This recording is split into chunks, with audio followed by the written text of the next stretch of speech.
Maliban po dito sa infrastructure, gusto nyo nga po ay makatira sa disente at may masabi ang mga taga San Juan na walang bahay na meron na silang sarili.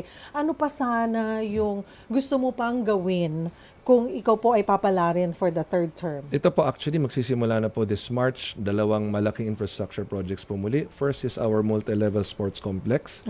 Yan po ay isang tunay na sports complex kung saan magkakaroon po tayo ng 25-meter 5-lane swimming pool.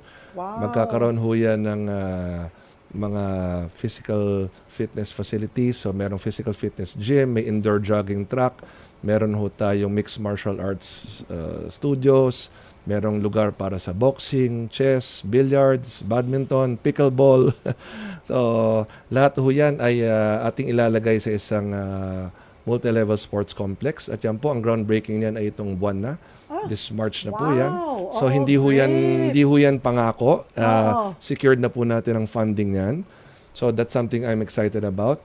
Next, we will also build a local government center. Basically, it is a city hall annex. Kasi ngayon, Cheryl, unfortunately, lumalaki po ang ating pamahalang lungsod. So hindi na ho lahat kasya sa ating existing city hall. So nangangailangan tuloy ng iba't ibang opisina sa iba't ibang lugar. So we want to consolidate all the other offices into an annex building. At yun naman po, nandiyan na rin ang funding po niyan. Padating na ho. In fact, approved na ho yan ng City Council then. And I would also like to share that we will be building our first crematorium and columbarium, Cheryl. Ngayon kasi we have to spend around 30,000 pesos per person na pumapanaw kung nagpapakremate po sila. So, we want to build our own facility na merong columbarium na mismo. At alam nyo, nalulungkot ako, Cheryl, tuwing meron binuburol sa kalye. So, ayoko talaga nakakita na binuburol sa kalye. So, itong facility na to, magkakaroon ng sarili ng mga chapels, merong crematorium at columbarium. So, dito na ho lahat. Dito ibuburol, dito i-cremate, doon din po ihimlay.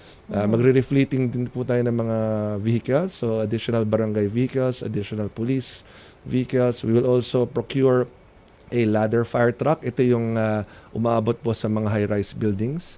And we'll also procure additional vehicles for the city government. So magkakaroon din tayo ng ating full command center at citywide CCTV system sa ating primary, secondary, and tertiary roads. And we will also upgrade our radio communication system para kung saan man kayo sa lungsod, kung merong kailangang responde sa aksidente, sunog, o anumang krimen, ay agad-agad po makapunta ang ating mga mamamayan. So, the list goes on. I can take up your entire 1 hour if you want. Di ba, pagka po yung pinalad para sa pangatlong pagkakataon, hihingi na kami ng resibo or sisingilin natin yan, babalikan natin. Pero, ayan mga kapatida, take note of those plans. Kung kayo po, kung maluklok muli si Mayor Zamora, ang daming plano. I think that's a very good project, yung para sa mga namatayan. Kasi 'di ba, nagluluksa na, problematic pa sila kung saan nila kukunin yung panlibing or kailangan pa nilang lumapit sa iba't ibang ahensya like DSWD, pumila para makahingi ng tulong. Na kung kaya naman, katulad ng San Juan na mapalad din po na mayaman na syudad ang San Juan. Hindi naman masyadong mayaman. Hindi pa masyadong mayaman, pero na ma-maximize yung pondong kinikita po, nararamdaman ng taong bayan. Malaking bagay po yun. Pero bago ko po, before I let you go, Mayor, may nagtanong po kasi, traffic, sabi, anong plano nyong solusyon sa traffic? Okay, so unang-una po, dito sa San Juan, at alam po ito ng ating mga mamamayan. Dati ho kasi, previously, nung hindi pa ako mayor, ay pinapayagan ang pay parking sa ating mga commercial areas. Ito yung Annapolis, Eisenhower, Club Filipino Drive, Connecticut, yung within our Green Hills Mall area na talagang napakaraming pupunta. So, 3 weeks into my first term po, nung July 2019, pinagbawal natin ang pay parking sa mga kalye. Dahil ang mga kalye po ay dapat daanan ng sasakyan at hindi ho paradahan. So, tayo po ay talagang very strict when it comes to sa mga illegal parking, no? So yan ay kinaklamp natin, tinitikita natin, in fact tinatoo po natin yan.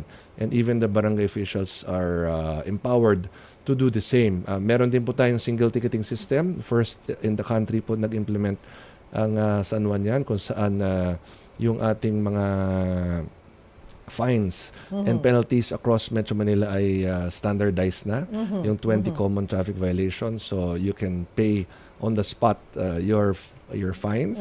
Kasi minsan yung Hassle nafa-fine pa, pupunta pa ng City Hall para tubusin ang lisensya at magbayad. Hindi na kinakailangan gawin yan.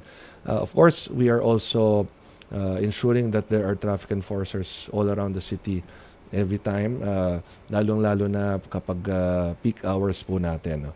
And yung tanong po ninyo about traffic, it's not only within San Juan. It has to be a Metro Manila-wide effort. No? Kasi yung ating mga lungsod ay kumbaga one mega metropolis tayo.